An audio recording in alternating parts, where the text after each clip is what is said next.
एवढी माहिती माझ्याकडे.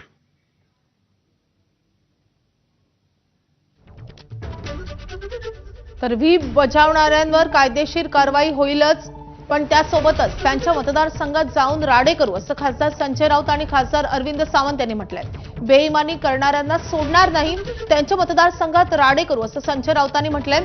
उद्धव ठाकरेंची शरद पवारांशी चर्चा झाली आहे. पवार साहेबही म्हणाले आता बेईमानांना माफ करायचं नाही असं पवार म्हणाल्याचा संजय राऊतांनी दावा केलाय. तर आमदार खासदार फुटला तर रस्त्यात तुडवा असं बाळासाहेब म्हणत असंही खासदार अरविंद सावंत यांनी म्हटलंय.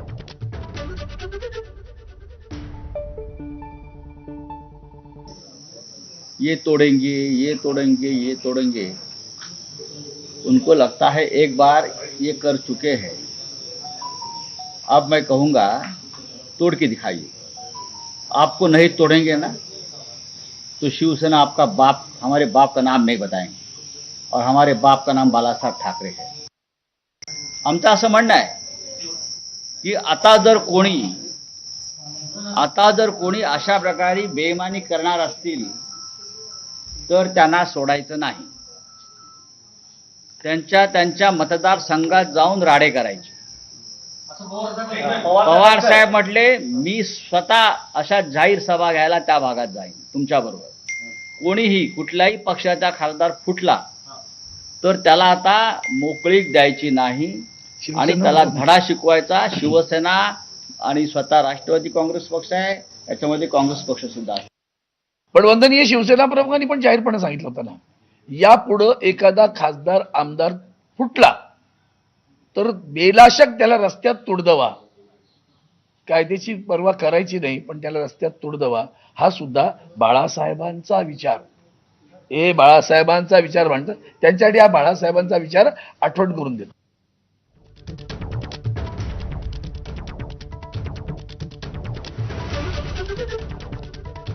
तर आतापर्यंत ठाकरेंच्या शिवसेनेचे लोकसभेतले 3च खासदार हे दाखल झालेले आहेत. कालच्या पत्रकार परिषदेमध्ये उपस्थित असलेल्या खासदारांच्या शिवाय एकही खासदार अजूनही आलेला नाही. अरविंद सावंत, अनिल देसाई, राजाभाऊ वाजेच या बैठकीत दाखल झालेत. तर दिल्लीमधून आपले प्रतिनिधी अंकित गुप्ता आपल्या सोबत आहेत. अंकित जी, अभी तक ये तीन ही एमपी अभी तक यहाँ पे पहुंचे हैं, तो अभी क्या कदम उठाए जाएंगे यूबीटी की तरफ से?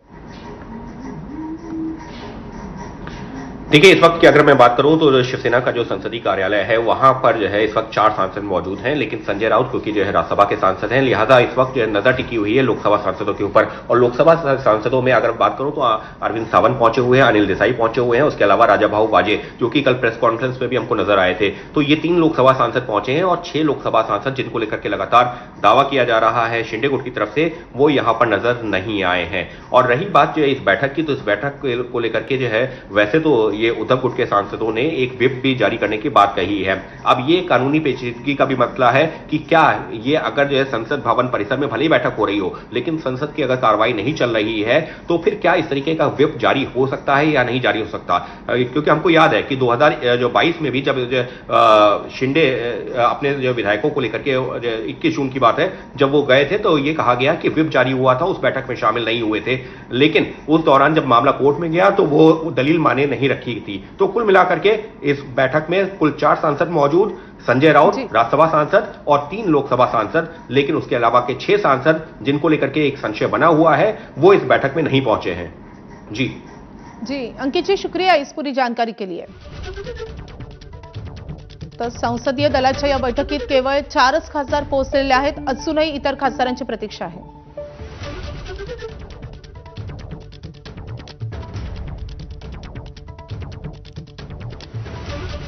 तर आणखी एक महत्त्वाची अपडेट येते. खासदार ओमराजेंशी माझा संपर्क नाही असं आमदार कैलास पाटील यांनी म्हटलंय.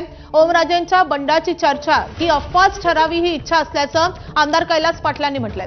पक्ष नेतृत्वाच्या आदेशानं पुण्यात भेटीगाठी गेलो होतो पण ती भेट झाली नाही.